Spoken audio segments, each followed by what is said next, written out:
शम्सू हर दिल अजीज शख्सियत है। शम्सू का इंटरव्यू होने लगा है आज। अच्छा शम्सू, सबसे पहले तो आप ये बताएं कि आपकी शादी करवा दी जाए या ना करवाई जाए? करवाई जाए। अच्छा, इसके लिए आपने कोई एहतजाज किया है या कोई आपने कोई कोशिश की है? बड़ा कोशिश की। अच्छा, फिर नहीं शादी हो रही? नहीं हो रही। अच्छा, वजह की है? वजह की तो लफ्ज़ी कोई हैं? लभदी कोई नहीं।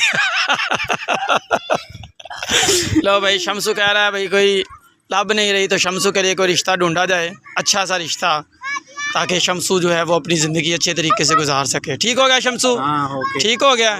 कमा के फिर देना उन्हों हैं? कमा के भी दवांगा। अच्छा, ते शक भुखी ना देवेगी, भुखी नहीं रहेगी। अच्छा, पक्की गल हो गई है। अच्छा कच्ची। अच्छा। ले जी, शम्सू कमा के भी देगा और शम्सू जो है कह रहा है भाई शम्सू के लिए सारे लोग रिश्ता ढूंढे, हम इसको सोशल मीडिया पे जो है वो वायरल कर रहे हैं। तो आपका काम है शम्सू के लिए एक बेहतरीन सा रिश्ता ढूंढे। ठीक हो गया शम्सू? राजी हैं? खुश हैं? लड्डू फुट दे पे हैं? किन्ने को लड्डू फुट दे पे? सही सही दस। और कोई चेहरे तो खुशी नहीं महसूस हो रही तेरे? महसूस होएगी ना, हो रही